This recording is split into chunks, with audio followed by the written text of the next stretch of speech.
3 4 start. दोस्तों good morning. Space 3 के इस स्पेशल एपिसोड में हम ग्रेविटेशनल फोर्स की बात करेंगे। जी हाँ, ग्रेविटेशनल फोर्स की बात करेंगे, इसके ओरिजिन को समझेंगे।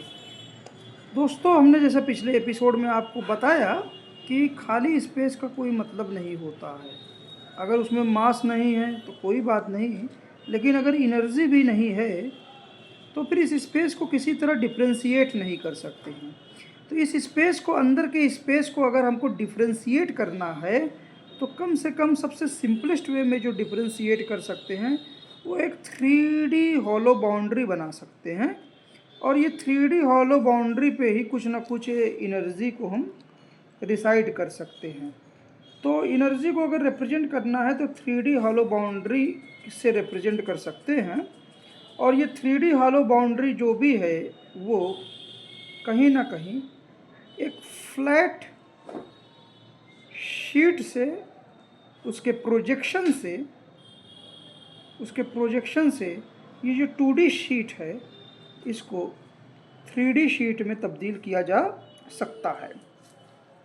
दोस्तों ये जो शीट है, इन्हीं शीट पे, इन्हीं एनर्जी शीट्स पे, इनको हम ग्रेविटॉन शीट बोल रहे हैं या एनर्जी शीट, कुछ भी बोलिए, इन्हीं शीट पे डिस्टरबेंस जो है, लाइट एज अ डिस्टरबेंस इन्हीं शीट पे ट्रेवल करती है लाइट ना। और आप इसको मैथमेटिकल डिस्टरबेंस कहिए इस प्लेन शीट पे, या फिजिकल डिस्टरबेंस भी कहिए, क्योंकि शीट जो एनर्जी जो है शीट से रिप्रेजेंट है। तो अगर लाइट डिस्टरबेंट है तो जाहिर सी बात है शीट जो है ऊपर और नीचे क्या बोलते हैं 3D में प्रोजेक्ट होगी, जिससे शीट की लेंथ अगर ए और बी है तो ए और बी के बीच में अगर एक शीट थी, अभी इस 2D सरफेस को हम सिंगल लाइन से अगर रिप्रेजेंट करें तो पॉइंट ए और बी के बीच में मान लीजिए कि एक ही शीट थी, तो एक लाइन है ए एंड बी, और ये ऐसी शीट हर जगह स्पेस में है। ऐसी शीट्स हर जगह स्पेस में, पूरी स्पेस में चारों तरफ है, फ्री स्पेस में जहाँ कोई ग्रेविटी नहीं है, ऐसी शीट्स है। अब लाइट एज ए डिस्टर्बेंस अगर ट्रेवल करेगी तो ये शीट जो 2D में है एक्चुअली में ये 3D प्रोजेक्शंस ले लेगी, ऊपर 3D नीचे 3D, जिससे शीट का जो लेंथ है, शीट जो पूरा कवर की हुई है ए से बी को, वो क्या बोलते हैं आधे में ही खर्च हो जाएगी। तो हम इसी चीज़ को सिंपल वे में रिप्रेजेंट करते हैं कि शीट आधी जब डिस्टॉर्ट होगी तो आधे पाथ में ही ख़त्म हो जाएगी। मतलब अगर पूरे पाथ को कवर करना है तो आपको एक शीट यहाँ पे वापस भेजनी पड़ेगी, चाहे इधर से भेजिए चाहे इस साइड से भेजिए, या दोनों तरफ से बराबरी से भेजिए। तो ये एक तरह से इक्विवेलेंट है कि शीट जो फ्लैट थी, एक स्ट्रेट लाइन से हम शो कर रहे थे ए एंड बी के बीच में, उस शीट को एक्चुअली में 3D में हम शो करेंगे ट्राइंगल के जरिए ना। एक अब ट्राइंगल, इन्वर्टेड ट्राइंगल एक्चुअली में एक शीट बनाता है। तो लाइट एज अ डिस्टरबेंस जब पॉइंट ए एंड बी के बीच में डिस्टरबेंस की तरह ट्रेवल करेगी तो एक शीट की जगह वहाँ पर दो इन्वर्टेड ट्राइंगल का सेट हो जाएगा, और ये यहाँ पे दो शीट के बराबर ये चीज़ें रहेंगी। ये शीटें कहाँ से आएंगी ए एंड बी के बीच में ना, जाहिर सी बात है अगल बगल के एनर्जी से ही आएंगी। तो अगल बगल से जो शीट आएंगी वो यहाँ डिस्टरबेंस में जुड़ जाएंगी ना। कुछ समय बाद जब ये डिस्टरबेंस पास हो जाएगा तो ए एंड बी जो पॉइंट्स रहेंगे वो वापस क्या बोलते हैं, उनके बीच में एक फ्लैट शीट रहेगी। और अगर डिस्टरबेंस काफ़ी दूर चला गया है तो अगल बगल भी शीट्स वही फ्लैट हो जाएंगी। अब डिस्टरबेंस ए और बी के बराबर कोई रीजन में सी की स्पीड से पहुंचेगा आगे, इसको COD कहें, उसी लेंथ पे। तो ये चीज़ वहीं पे फिर से क्या बोलते हैं, एरो से दिखा दे, वो यहाँ रिपीट हो जाएगी। COD के बीच में दो इन्वर्टेड ट्राइंगल आप हम दिखा दें अगर आपको ना, दो इन्वर्टेड ट्राइंगल, फिर से ये लाइट। तो इसकी जो स्पीड है डिस्टरबेंस की एक स्ट्रेट लाइन में चलने की वो C है, और ये फ्लैट स्पेस में C स्पीड से चलती है। अब होता क्या है कि डिस्टरबेंस अगर आगे ना बढ़ पाए, लॉक हो जाए, डिस्टर्बेंस अगर आगे ना बढ़ पाए, डिस्टर्बेंस लॉक हो जाए।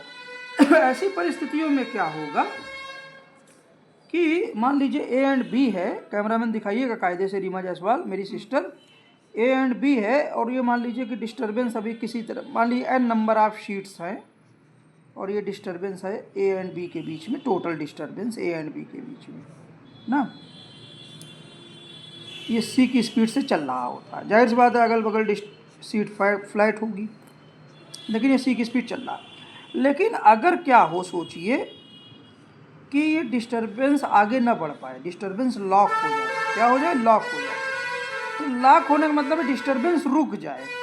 तो डिस्टर्बेंस रुक जाए तो इसका मतलब क्या हुआ, इसका मतलब ये लॉक कैसे होगा, चूँकि शीट्स हमेशा पूरे स्पेस में अवेलेबल हैं, ए और बी के बीच में फ्लैट शीट्स अवेलेबल हैं, तो जाहिर सी बात है कि ये जो डिस्टर्बेंस है ए पॉइंट और बी पॉइंट के बीच में, शीट्स हर जगह अवेलेबल है, तो ये एक जो फ्लैट शीट्स का पाथ आगे और पीछे था स्ट्रेट लाइन, वही फ्लैट शीट का पाथ जो है वो कुछ इस तरह से स्पेस में अवेलेबल हो जाता है।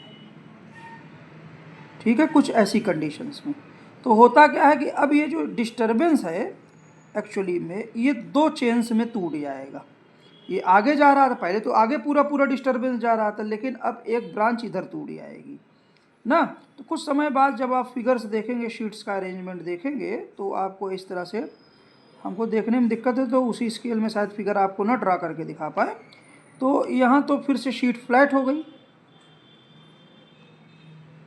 टोटल शीट फ्लैट हो गई, और कुछ डिस्टर्बेंस यहाँ आगे बढ़ा तो यहाँ स्लिट चेंज हो गई, और कुछ डिस्टर्बेंस इस फ्लैट शीट से घूमकर क्या बोलते हैं, घूम गया, तो ये इधर घूम गया। ठीक है ना। तो अब ये क्या बोलते हैं, आप देखिए कि अगर अब ये साइकिल वे में डिस्टर्बेंस का, ये टोटल डिस्टर्बेंस का एक पार्ट साइकिल वे में घूमेगा, लेकिन एक पार्ट एक्स्ट्रा यहाँ दिखेगा, एक पार्ट एक्स्ट्रा यहाँ दिखेगा, कभी फ्लैट दिखेगा कभी ऐसा दिखेगा। तो दोनों एक तरह से ऑन एन एवरेज शीट को यहाँ एवरेज शीट लेंथ बढ़ जाएगी।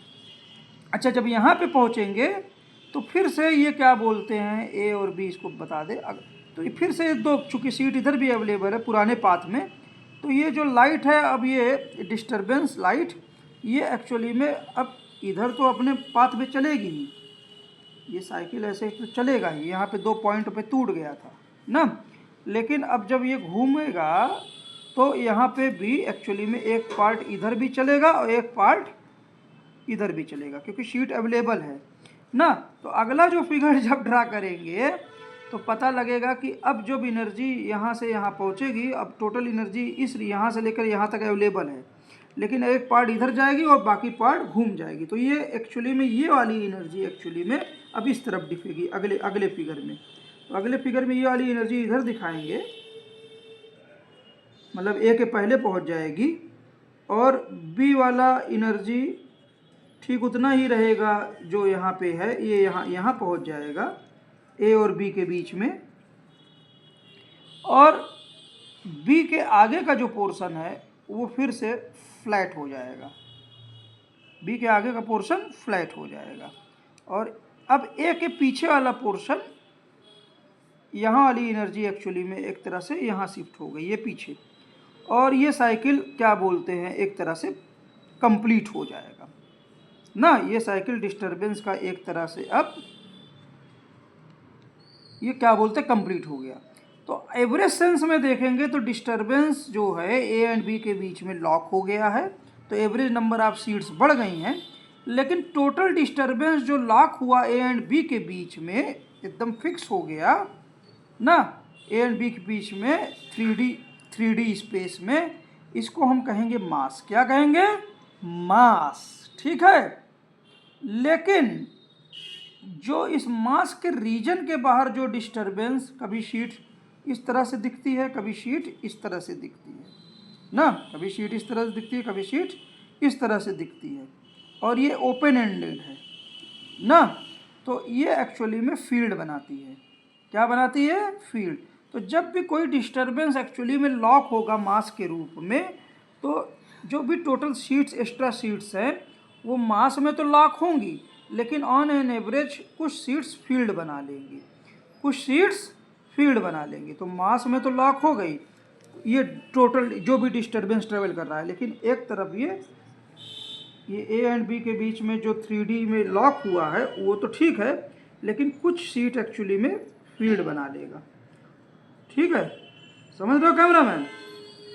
टोटल डिस्टर्बेंस मास और फील्ड में ब्रेक हो जाएगा। अच्छा, अब चूंकि एनर्जी इसी रीजन में हो रही है ए एंड बी के बीच में, बाकी ये कहीं ना कहीं बगल अगल से आई होगी, तो इसलिए ये डिस्टर्बेंस जो फील्ड के रूप में लॉक होगा, ये जैसे जैसे क्या बोलते हैं आप डिस्टेंस बढ़ेगी तो ये डिस्टर्बेंस कमज़ोर होता जाएगा, तो number of triangles per unit length कम होते जाएंगे ना। तो ग्रेविटेशनल फील्ड जो है, नंबर ऑफ शीट्स जो ज़्यादा रहेगी स्पेस में जहाँ, तो ग्रेविटेशनल फील्ड यहाँ ज़्यादा रहेगी, आगे घटती जाएगी, लेकिन सिचुएशन सिमेट्रिक रहेगी, सिचुएशन दोनों तरफ सिमेट्रिक रहेगी। यही जो 2 डायमेंशन में है, 3D में इसी तरह ये पूरा प्रोसेस होगा। ठीक है, तो ये तो ठीक था। कभी कभी ऐसा होता है कि जो डिस्टर्बेंस है ये मास में तो लॉक हुआ, लेकिन जो फील्ड में लॉक होना था दोनों तरफ, फील्ड में जो लॉक होना था, अगर ना लॉक होता तो क्या होता, ये पूरा डिस्टर्बेंस सी की स्पीड से आगे बढ़ जाता। जैसे हमने बताया ना कि पूरा डिस्टर्बेंस सी की स्पीड से ए से बी में, फिर आगे सी से डी में, पूरा सी की स्पीड से हो जाता। लेकिन अगर पूरा डिस्टर्बेंस लॉक हो गया तो एक पार्ट मास में लॉक हो जाएगा। हम धीमा करें क्या थोड़ा?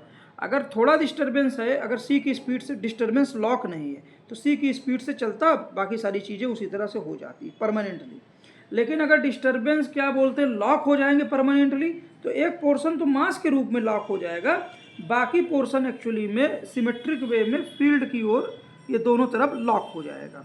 ठीक है ना, समझ रहे कि नहीं? तो मास अपनी जगह पोजीशन पे हमेशा बना रहेगा। लेकिन एक तीसरा केस है, जब ये डिस्टर्बेंस का कुछ हिस्सा लॉक हो जाए और कुछ हिस्सा आगे जाए।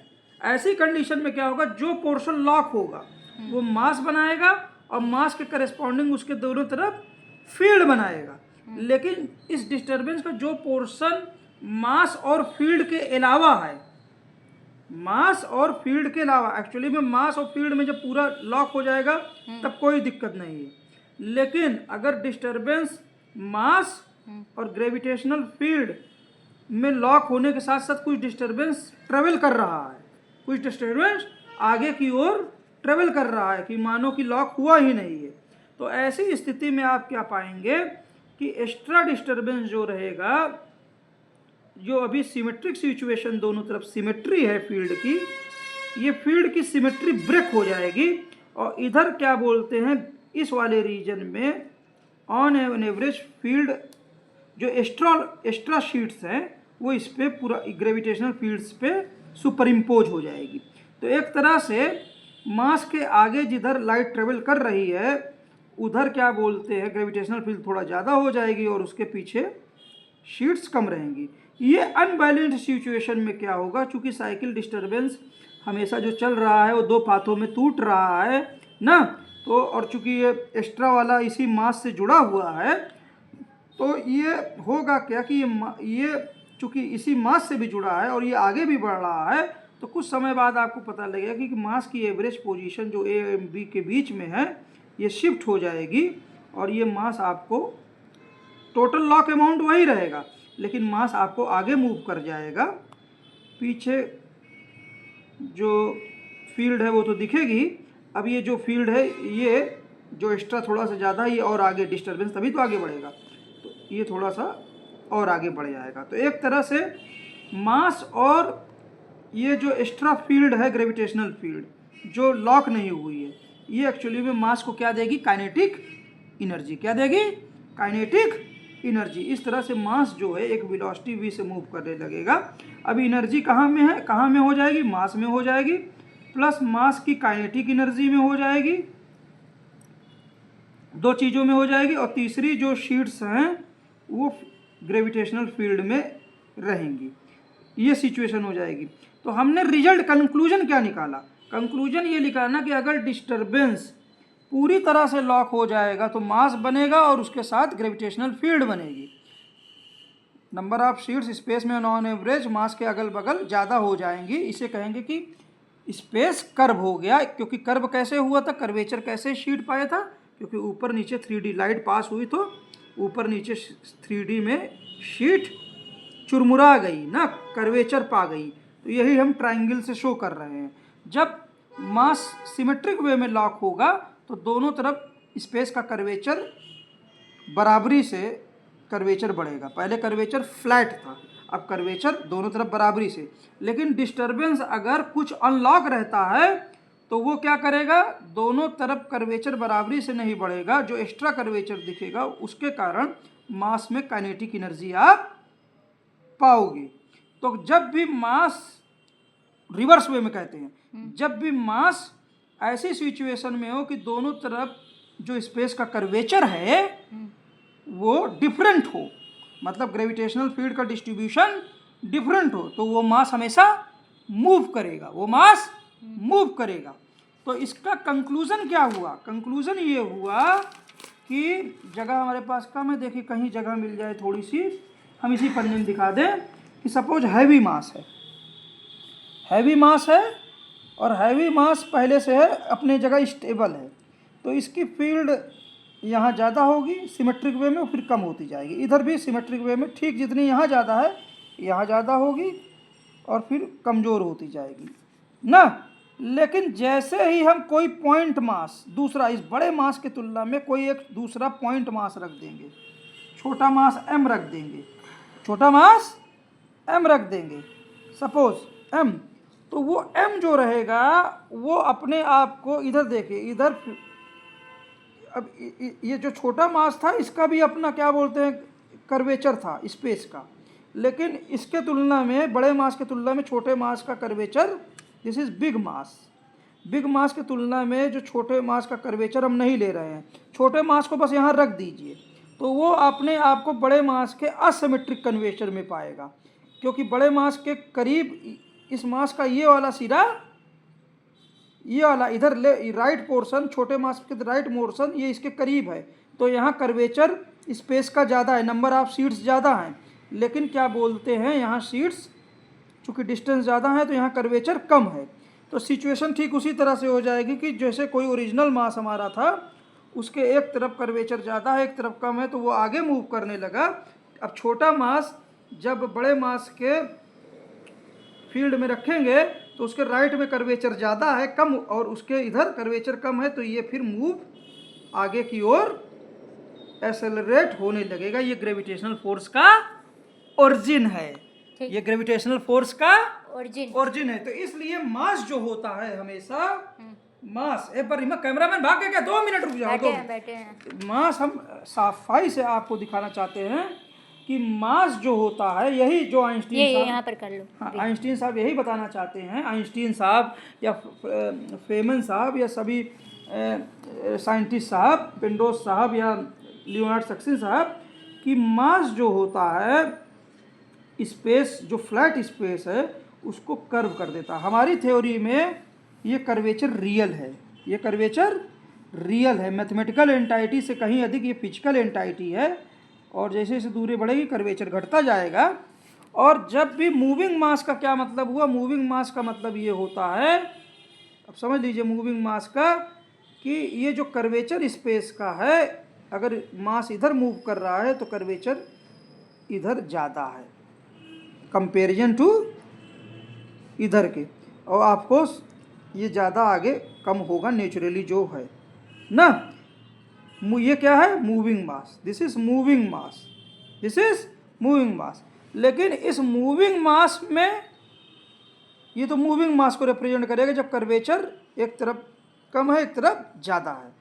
लेकिन अगर कोई हैवी मास है और उसके दोनों तरफ वो रेस्ट पे है, वो क्या है, रेस्ट पे है, और दोनों तरफ कर्वेचर बराबर है, उसी तरह से डिफ्रेंशिएट हो रहा है, कोई दिक्कत नहीं। लेकिन कोई भी जब स्मॉल मास लाएंगे m के जगह पे, कोई भी छोटा स्मॉल मास m लाएंगे जिसकी कर्वेचर को चेंज करने की क्षमता इसके रिस्पेक्ट में बड़े मास के तुलना में कम है, तो वो जो स्मॉल मास है वो अपने आप को बड़े मास के कर्वेचर की या ग्रेविटेशनल फील्ड में मोटा मोटा पाएगा। और यहाँ पे क्या होगा कि बड़े मास, ये छोटे मास जो क्या बोलते हैं अपने आप को असिमेट्रिक कर्वेचर में पाएगा, क्योंकि उसको क्या पता कि यहाँ ये जो कर्वेचर है ये इसके कारण है कि इसके कारण है। इस मास को कैसे पता कि ये जो कर्वेचर अवेलेबल है ये इसके खुद के कारण है कि बड़े मास के कारण है। समझ रहे हैं ना? तो कहने का मतलब है कि जो स्मॉल मास रखेंगे तो वो बड़े मास के जो कर्वेचर है उसमें अपने आप को पाएगा, असिमेट्रिक वे में पाएगा। जैसे कोई अगर बड़ा मास मूव कर रहा होता है तो उसके दोनों तरफ कर्वेचर असिमेट्रिक होता है, उसी तरह से अगर छोटे मास को बड़े मास रेस्ट पे अगर कोई बड़ा मास है उसके फील्ड में अगर किसी तरफ रख देंगे तो छोटा मास अपने आप को बड़े मास के कारण जो कर्वेचर है उसमें अपने आप को छोटा मास असिमेट्रिक कर्वेचर में पाएगा।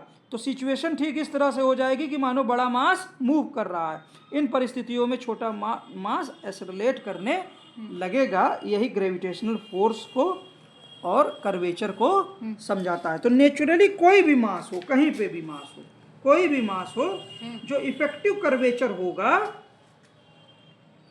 जो कर्वेचर का डिफरेंशिएशन जिधर होगा, कोई भी मास चाहे अब वो कर्वेचर चाहे अब कभी कभी मास बराबर के हो सकते हैं ना, तो दोनों कर्वेचर डिफाइन कर सकते हैं, नंबर ऑफ सीड्स को per unit volume on an average दोनों डिफाइन कर सकते हैं। लेकिन कोई भी मास होगा वो ऑन एन एवरेज जो भी कर्वेचर का डिफरेंशिएशन है, जिधर भी कर्वेचर का ग्रेडियंट ज़्यादा है, कर्वेचर का ग्रेडियंट ज़्यादा है, वो मास उसी कर्वेचर में नेचुरली वो क्या करेगा, मूव करेगा, जिसको हम कहेंगे ग्रेविटेशनल एक्सेलरेशन। तो स्पेस 3 का एपिसोड आप लोगों को पसंद आया होगा।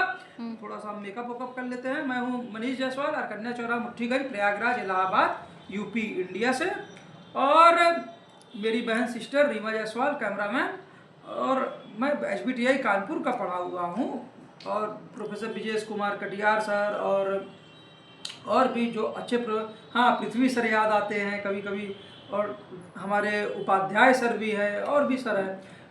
IC बेंगलोर में भी कुछ समय में रहा हूँ, तो संजीव कुमार गुप्ता सर ने हमको बहुत बढ़िया मॉडलिंग का कोर्स पढ़ाया था, लेकिन हम उतने कैपेबल नहीं थे कि क्या बोलते हैं कि कंप्यूटेशनल और मैथ हो तो उतनी कमज़ोर नहीं थी, लेकिन जिस हिसाब से वो पढ़ाते थे, थिंक करना बताते थे, तो मैथ से कहीं अधिक हम उसी चीज़ों को, चूँकि अब आँख में दिक्कत है तो उतना मैथमेटिक्स में नहीं जा सकते, तो उसको थिंक करके कैसे उस मैथ को, रियलिटी को हम देखना चाहते हैं, फेमन डायग्राम की तरह देखना चाहते हैं, फेमन साहब की तरह देखना चाहते हैं। खैर वो तो नोबेल लॉरिएट थे। तो किसी तरह से हम ग्रेविटी और क्या बोलते हैं क्वांटम फिजिक्स को एक साथ हम लिंक करने की डायरेक्शन में, जो अलग अलग थ्योरीज है, अलग अलग वीडियोज में सुनता रहता हूँ, पेल्लो साहब और क्या बोलते हैं लियोनोन सक्सेन साहब के अलग अलग, तो उस तरह से किसी तरह कम्युनिकेट कर रहे हैं यूट्यूब वीडियो के माध्यम से कि कैसे साइंस को और बेटर वे में और अच्छे तरीके से समझा जा सकता है, और यूनिफाइड फील्ड थ्योरी जो आइंस्टीन साहब का सपना था उस ओर कैसे बढ़ा जा सकता है, और क्वांटम मैकेनिक्स को कैसे कंप्लीट किया जा सकता है। जय हिंद, जय भारत, जय विश्व। Thank you sir.